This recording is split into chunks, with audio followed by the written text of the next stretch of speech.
পশ্চিমবঙ্গকে ভারতে অন্তর্ভুক্ত করার ক্ষেত্রে অগ্রণী ভূমিকা গ্রহণ করেছিল। সেই ভারতীয় জনতা পার্টিকে কেউ কেউ বাঙালি বিরোধী, কেউ কেউ অমুকের পার্টি, গুজরাটিদের পার্টি, হিন্দিভাষীদের পার্টি, এইরকম একটা তকমা প্রচার চলছিল। আমরা প্রস্তাব রেখেছি যে আমরা সবাই অখণ্ড অবিভক্ত পশ্চিমবঙ্গের উন্নয়নে অঙ্গীকারবদ্ধ। ডক্টর শ্যামাপ্রসাদ মুখার্জি এটা দিয়ে গেছেন, আমি ইতিহাস তুলে ধরেছি বিধানসভায়। সেক্ষেত্রে হাউস বিলংস টু অপোজিশন, সংখ্যায় আমরা কম, ওরা বেশি। লিডার অব দি হাউস উভারকে অনুরোধ করলেন যে মেনে নিন, ওনারা একটা লাইন যুক্ত করেছেন, ওটা আমরা মেনে নিচ্ছি, সেটাও প্রায় এক। সেটা আছে আমরা পশ্চিমবঙ্গ ভাগের বিরুদ্ধে। তা আমাদের স্ট্যান্ডও তাই, আমাদের পার্টির স্ট্যান্ড খুব ক্লিয়ার। কিন্তু আমি আমার বক্তব্যে ক্লিয়ারলি বলেছি, আমি বলেছি যে কারোর ব্যক্তিগত ওপিনিয়ন, কারোর বঞ্চনা উন্নয়নের ক্ষেত্রে তাকে আপনি সমগ্রভাবে ভারতীয় জনতা পার্টির ঘাড়ে চাপাচ্ছেন। তাহলে আপনিও তো মাননীয় রাজ্যসভার সাংসদ অনন্ত মহারাজের সঙ্গে মিটিং করছেন, বংশীমদন বর্মনকে নিয়ে মিটিং করেন, অনেক থাপাদের নিয়ে মিটিং করেছেন। শুধু তো রাজ্য ভাগ নয়, মাওবাদীরা চায় দেশ ভাগ, গোমতী থেকে গোদাবরী। আপনার ছত্রধর মাহাতো জ্ঞানেশ্বরী হত্যাকাণ্ডের ইউএপিএতে চার্জশিটেড, সে আপনার পার্টির রাজ্য সম্পাদক। আমরা যাই হোক, ওনাদের যে প্রস্তাব ছিল ওটা রাজনৈতিক একটা দলিল ছিল, তাতে ভারতীয় জনতা পার্টি উত্তরবঙ্গ উন্নয়নে টাকা দেয়নি লেখা ছিল।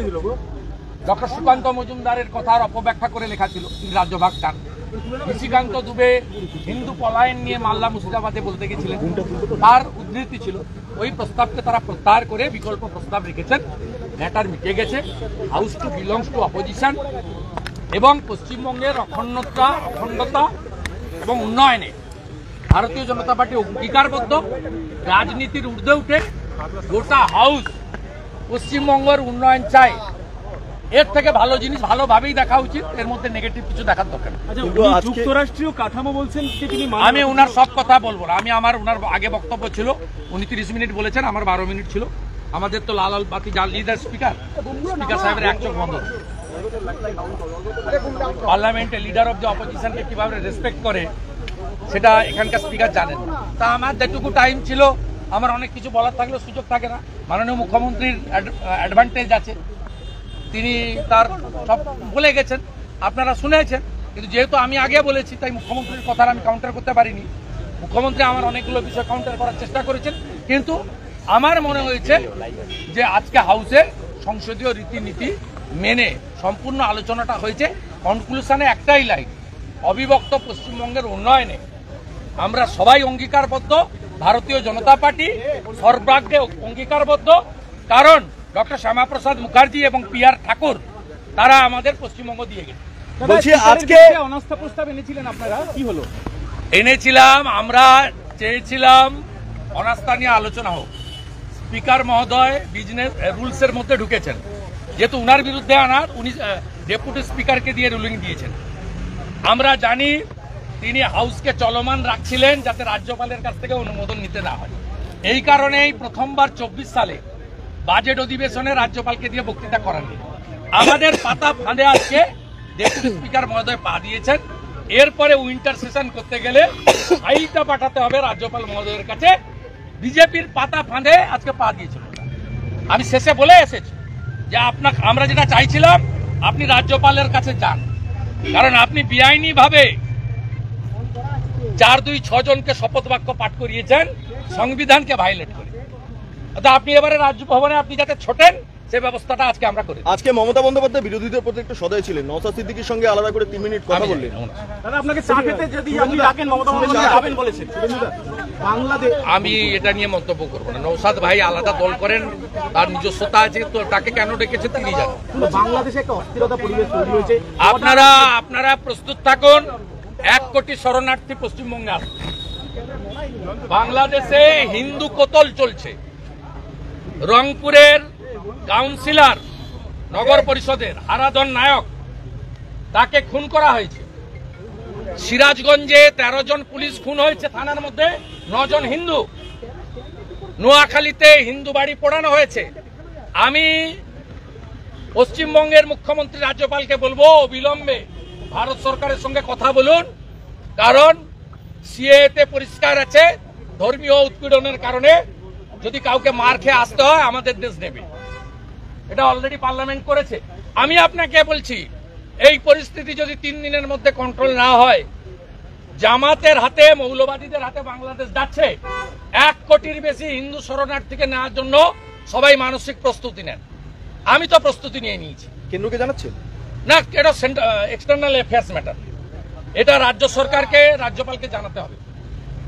আমি দরকার হলে লিখবো জয়শঙ্করজিকে, ডাইরেক্ট করতে পারি না। তো আমি পশ্চিমবাংলার হিন্দুদেরকে অনুরোধ করব, যার যেখানে জায়গা জমি যা আছে আমাদের হিন্দু ভাইদের শরণার্থী হিসেবে রাখার জন্য আবার মানসিক প্রস্তুতি নেন। 48-71 ওরা তো আসবে না, ওদের সরকার হয়ে যাবে। জামাতে কন্ট্রোলে চলে গেলে তো ওদের হাতে চলে যাবে। 7% হিন্দু আছে, তাদের পলায়ন আমাদেরকে নিতে হবে। হিন্দু ভাইদের সিএতে অলরেডি সরকার করে দিয়েছে।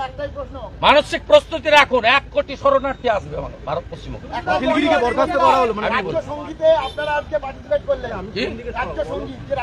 আমরা গতবারে যখন বলা হয় পশ্চিমবঙ্গের জাতীয় সঙ্গীত, আমরা তখন জনগণমন অধিনায়ক করেছি, আমরা স্বীকার করি। আজকে ওনাদের ভাষা পরিবর্তন করে বলেছেন এটা রাজ্য সঙ্গীত। রাজ্যের মুখ্য সচিব যখন অধ্যাদেশ জারি করে, আপনার পছন্দ হোক না হোক আপনাকে মেনে নিতে হয়। গতবারে অধ্যক্ষের ভাষার ভুল, আমরা পার্টিসিপেট করেছি জাতীয় সঙ্গীত গেয়ে। আপনার ভারতবর্ষের জাতীয় সঙ্গীত আপনি বদলাতে পারেন না। আজকে লিডার অব দ্য হাউস মাননীয় মুখ্যমন্ত্রী 2টো পার্টে বলেছেন যে পশ্চিমবঙ্গ সঙ্গীত গাওয়া হবে, তারপরে দেশের জাতীয় সঙ্গীত গাওয়া হবে। উনারা উনাদের ভুলগুলো সংশোধন করছেন, আমরা হ্যাপি।